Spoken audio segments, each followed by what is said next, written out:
Express cooling is on.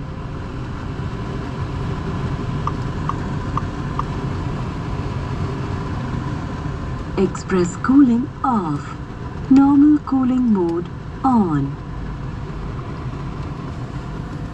Economy drive mode activated. Sport drive mode activated. City drive mode activated.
Economy drive mode activated.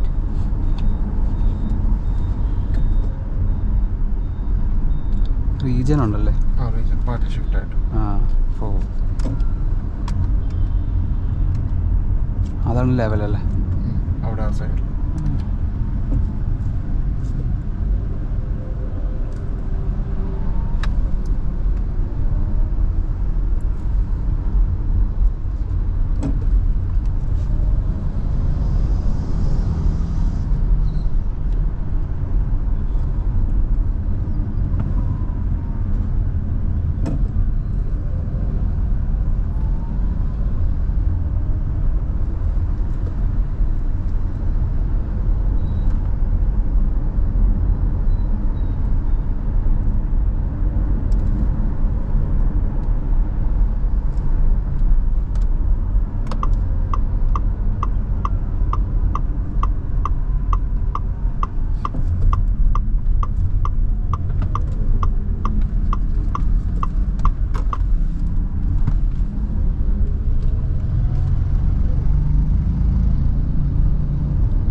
ഇതിൻ്റെ പ്രൈസും കാര്യങ്ങളൊക്കെ ഒന്ന് പറയാമോ?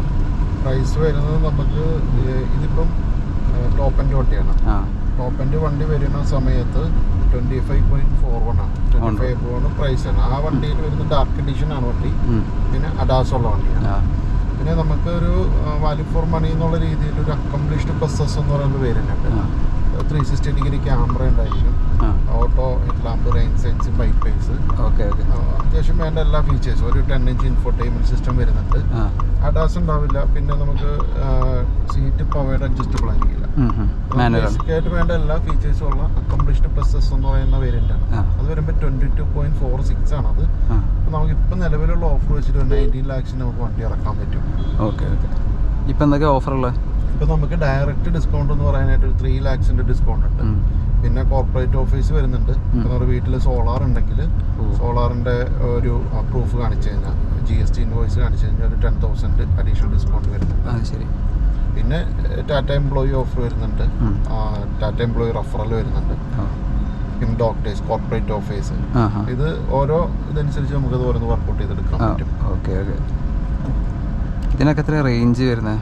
Range വരുന്നത് 55 kilowatt battery പാക്കാണ് വരുന്നത്. കമ്പനി ക്ലെയിം ചെയ്യുന്ന റേഞ്ച് എന്ന് പറഞ്ഞു കഴിഞ്ഞാൽ 502 ആണ്, 502 കിലോമീറ്റർ ആണ്. റിയൽ ടൈം ഒരു 400 above 420 430 ഒക്കെ കിട്ടുന്നുണ്ട്. നമുക്ക് ഈ സ്പോർട്സ് ഡ്രൈവ് മോഡ്സ് മാറ്റാനായിട്ട് വളരെ ഹാൻഡിയാണ്, നമ്മുടെ കയ്യിലാണ്. നമ്മുടെ വണ്ടിയുടെ ഗിയർ ഷിഫ്റ്റ് ചെയ്യണ പോലെ തന്നെ നമുക്ക് നോക്കേണ്ട ആവശ്യമില്ല. ഫിസിക്കൽ കീ ആയതുകൊണ്ട് നമുക്ക് റൊട്ടേറ്റ് ചെയ്താൽ ജസ്റ്റ് റൊട്ടേറ്റ് ചെയ്താൽ മതി. അപ്പോൾ അത് ഫ്രണ്ടിൽ കാണിക്കുകയും ചെയ്യും ഡ്രൈവ് മോഡ് മാറുമ്പോൾ.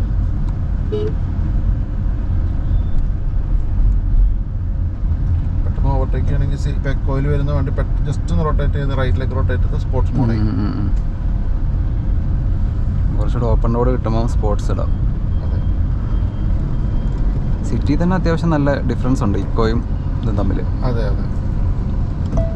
City drive mode activated. ഇത്ര നേരം സ്പോർട്സ് ആയിരുന്നു. Economy drive mode activated. Okay. City drive mode സിറ്റിയിൽ അത്യാവശ്യം പവർ ഉണ്ട്.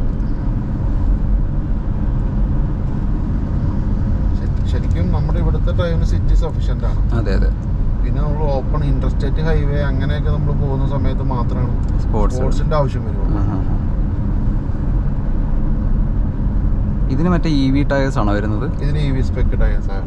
അപ്പം ടയേഴ്സ് ഭയങ്കര എക്സ്പെൻസീവ് ആണോ? അങ്ങനെ ഉണ്ടോ? ടയേഴ്സ് എക്സ്പെൻസീവ് എന്ന് നമുക്ക് പറയാൻ പറ്റില്ല. നമുക്കിപ്പം പല ബ്രാൻഡ് ടയറുകൾക്ക് നമ്മൾ ഇപ്പോൾ പെട്രോൾ വണ്ടി ആണെങ്കിൽ പോലും നമ്മൾ ഒരു വണ്ടി എടുത്ത് നമ്മൾ ടയർ മാറ്റുന്ന സമയത്ത് എല്ലാവരും ഒരേ ടയറല്ല, പല ബ്രാൻഡ് പല ക്വാളിറ്റിയിലുള്ള ടയർ അവൈലബിൾ ആണ് ഓരോ ബ്രാൻഡിൽ. അപ്പൊ അതനുസരിച്ച് EVയിലും അതനുസരിച്ച് എല്ലാ ബ്രാൻഡിലും ഇപ്പം EV ടയേഴ്സ് അവൈലബിൾ ആണ്.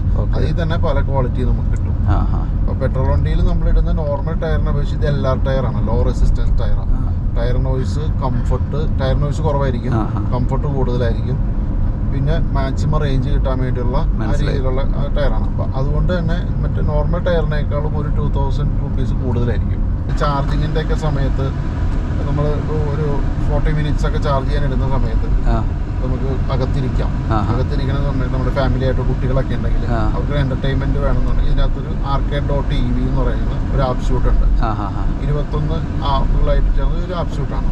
ഈ ആപ്പ് ഷൂട്ടിൽ നമുക്ക് OTT പ്ലാറ്റ്ഫോംസ് വരുന്നുണ്ട്, ഗെയിംസ് വരുന്നുണ്ട്. ഇപ്പൊ മൂവീസ് കാണാനാണെങ്കിലോ അല്ലെങ്കിൽ അവർക്ക് ഗെയിം കളിക്കണമെങ്കിലോ ഇതിൽ തന്നെ ചെയ്യാൻ പറ്റും. മനസ്സിലായി. ടെസ്ലയിലൊക്കെ ഉള്ള പോലത്തെ. അതെ. അപ്പൊ നമുക്ക് ആ ഒരു ടൈം പോകുന്ന അറിയില്ല. ആ ചാർജിങ്ങിന്റെ സമയം നമുക്ക് ഇതാക്കി എടുക്കാം. ചാർജിങ് ടൈമിൽ AC ഇടാനും പറ്റുമല്ലോ അല്ലേ? AC ഇടാം. പിന്നെ യൂട്യൂബ് നമുക്ക് എന്തെങ്കിലും ആ സമയത്ത് എന്തെങ്കിലും ന്യൂസ് കാണണമെങ്കിലോ യൂട്യൂബ് എല്ലാം നമുക്ക് ഇതിനകത്ത് തന്നെ കിട്ടും. ഡ്രൈവിംഗ് ടൈമിൽ കിട്ടില്ലല്ലോ? ഡ്രൈവിംഗ് ടൈമിൽ വീഡിയോ പ്ലേ ആവില്ല. പിന്നെ ചുറ്റും ക്യാമറ ഉണ്ടെന്ന് തോന്നുന്നല്ലേ? ഇതിന്റെ ചുറ്റും അത് 360 ഡിഗ്രി ക്യാമറയായിട്ട് സ്റ്റിച്ച് ചെയ്ത് വരുന്ന ക്യാമറ. പനോറമിക് സൺറൂഫാണ് വരുന്നത്.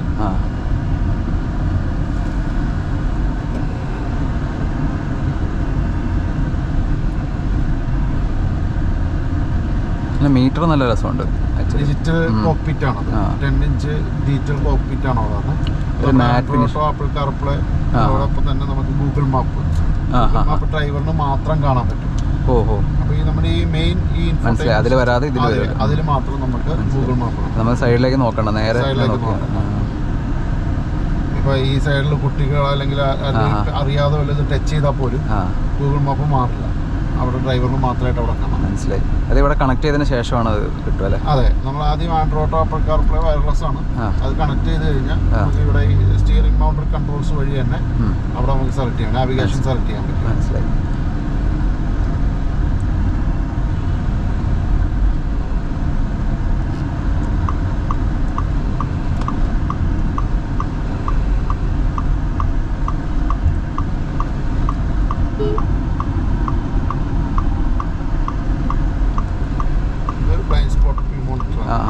ഇൻഡിക്കേറ്റർ ഇട്ട് കഴിഞ്ഞാൽ വൈഡ് ആംഗിളിലാണ് കാണാം, ബ്ലൈൻഡ് സ്പോട്ട് തീരെ ഉണ്ടാവില്ല. സർവീസ് റോഡ് വരെ നമുക്ക് കവർ ചെയ്യാൻ പറ്റും. മനസ്സിലായി.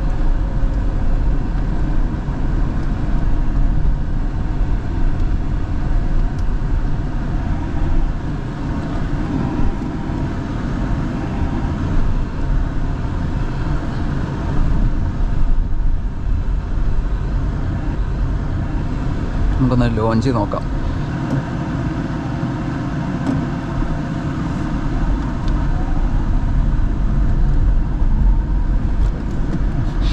സമ്മതിക്കൂല.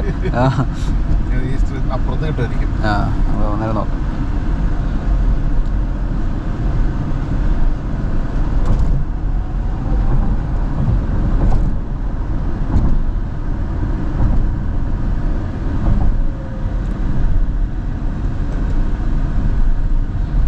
നല്ല പവർ ഫീൽ ചെയ്യുന്നുണ്ട്. ആക്ച്വലി നമുക്ക് ഈ 215 ടോർക്ക് പെട്രോൾ വണ്ടി കിട്ടണേക്കാളും ഡബിൾ എഫക്ട് EV കാറിൽ കിട്ടും. അതെ അതെ, അത്രയും ലോ RPM കിട്ടുന്നുണ്ട്. ലോ RPM കിട്ടും. അതിന് RPMന്റെ ആവശ്യം വരുന്നില്ല. അതെ അതെ, ലോ സ്പീഡിൽ കിട്ടും. ലോ സ്പീഡിൽ തന്നെ ആ പവർ കിട്ടും. ലൈൻ ഡിപ്പാർച്ചർ വാണിംഗ് തന്നെ സ്റ്റിയറിംഗ് തിരിയുന്നുണ്ടോ? അത് ഓഫ് ചെയ്യണോ? അത് വേണ്ട, ലൈൻ ചേഞ്ച് ചെയ്യുമ്പോൾ ഇൻഡിക്കേറ്റർ ഇട്ട് ചെയ്യണം. അത് നമ്മൾ പെട്ടെന്ന് ക്രോസ് ചെയ്യാനേ കുഴപ്പമില്ല. മെല്ലെ വരികയാണെങ്കിൽ ഒരു ഡ്രൈവർ അറിയാതെ കയറി പോണേ ആണോ എന്നുള്ള ചിന്തയിൽ ചെയ്യണത്, സ്റ്റിയറിംഗ് അസിസ്റ്റ് ചെയ്യണതാണ്.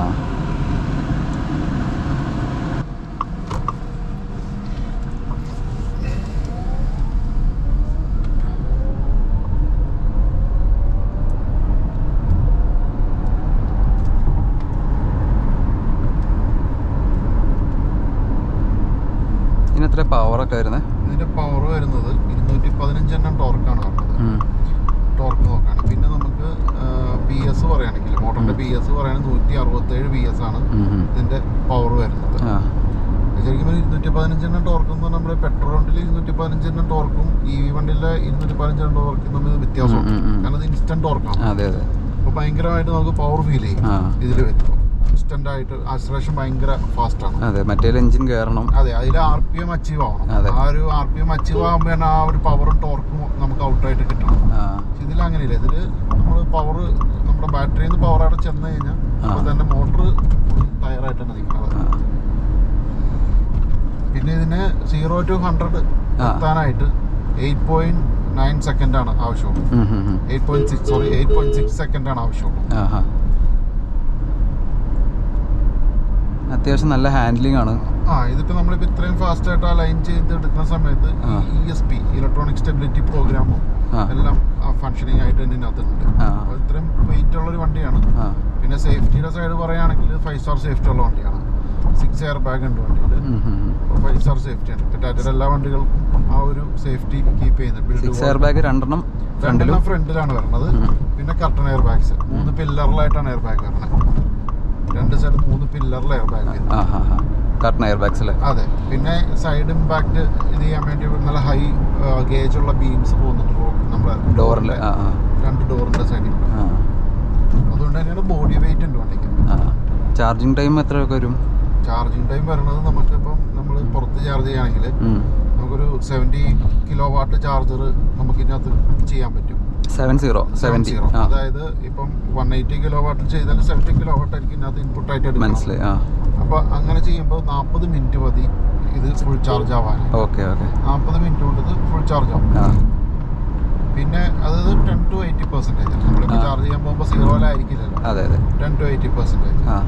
നമ്മൾ വീട്ടിൽ ചാർജ് ചെയ്യാനാണെങ്കിൽ നമുക്കൊരു 7.9 hours ഒക്കെ കൊണ്ട് നമുക്ക് ഫുൾ ചാർജ് ചെയ്യും. എന്നുകൊണ്ട് ഓവർനൈറ്റ്. മനസ്സിലായി. വീട്ടിൽ ചാർജ് ചെയ്യാൻ നൈറ്റ് നമ്മൾ ഓട്ടോ എല്ലാം ചാർജ് ചെയ്യാൻ എടുക്കും. രാവിലെ ആകുമ്പോഴത്തേക്കും അത് ഫുൾ ചാർജ് ആവും. ഇതാണ്.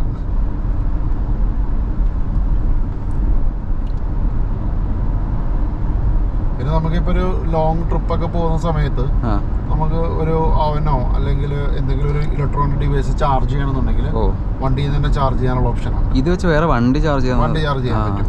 അതായത് ഈ vehicle to vehicle to vehicle ഉണ്ട്. അപ്പോൾ അതിന് നമുക്ക് വേറൊരു EV കാർ നമുക്ക് ചാർജ് ചെയ്യാനായിട്ട് വരും. അതിനൊരു ആക്സറി ഉണ്ട്, കേബിളും കാര്യങ്ങളും വരുന്നത്. അപ്പോൾ നമ്മുടെ ഈ ചാർജിങ് പോയിന്റിൽ നിന്ന് തന്നെയാണ്.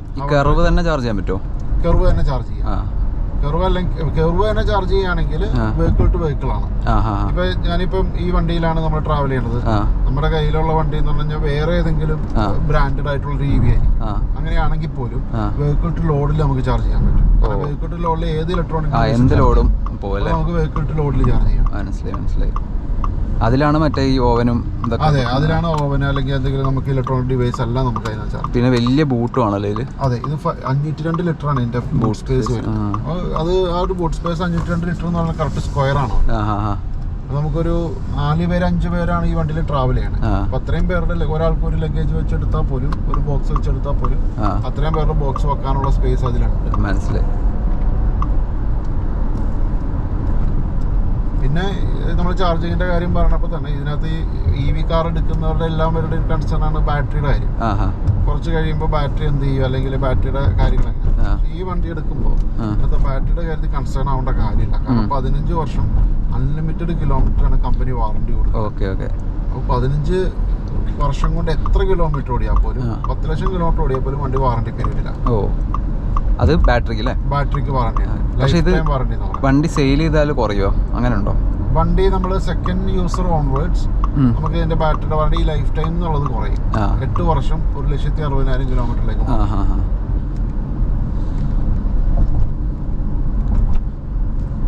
139. ഇപ്പം അത്യാവശ്യം കാല് കൊടുത്തിട്ടും 139. നമ്മൾ ഇത്ര കാല് കൊടുത്തിട്ട് 139 ആയുള്ളൂ.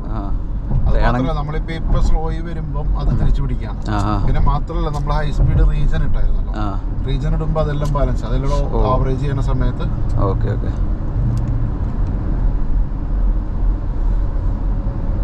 റീജൻ ഇവിടെ കാണാല്ലേ, പവർ കൊടുക്കുന്നതും തിരിച്ചു കയറുന്നതും. തിരിച്ചു കയറണ ഈ സൈഡിൽ കാണും.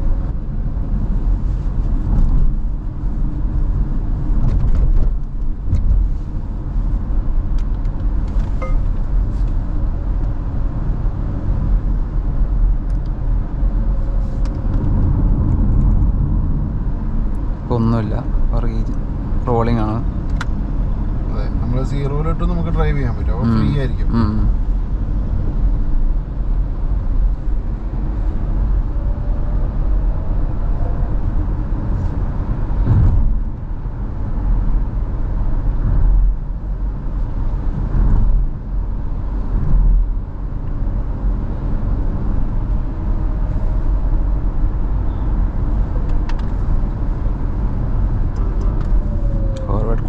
Collision warning.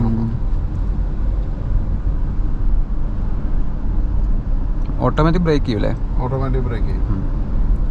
കുറച്ചുകൂടെ അടുത്തോട്ട് വരുന്ന ചെയ്തത്. ഇതിപ്പോൾ നമ്മളിത് സെറ്റ് ചെയ്തിരിക്കുന്നത് ഹൈ, ലോ, മീഡിയം ഉണ്ട്.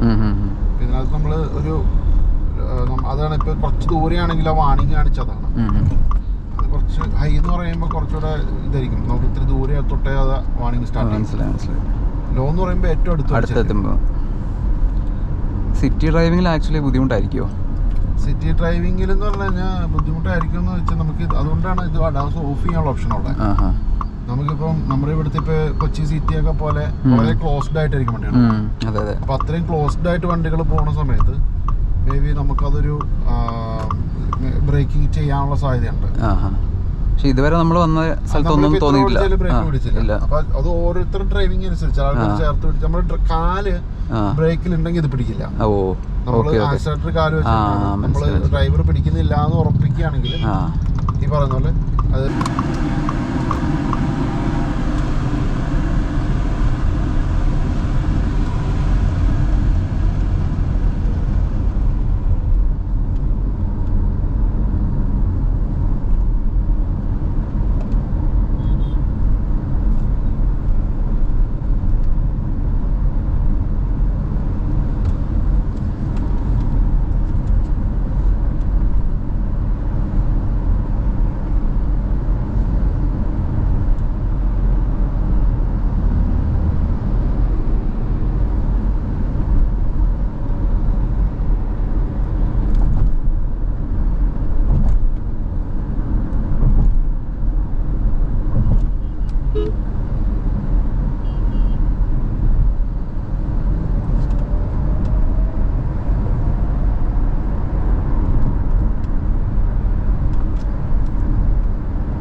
റെഡിന്ന് കാണിക്കുന്നത്.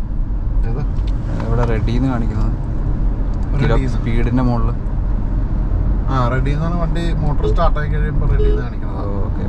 നമുക്ക് ഈ വണ്ടിക്ക് വോയിസ് ഇതില്ലല്ലോ, സൗണ്ട് ഇല്ലല്ലോ. സൗണ്ട് ഇല്ലാത്തതുകൊണ്ട് വണ്ടി സ്റ്റാർട്ട് എഞ്ചിൻ ഓൺ ആണെന്നുള്ള പോലെ ഓണായി കാണിക്കുന്നത്. റെഡി ടു ഡ്രൈവ് കാണിക്കുന്നത്.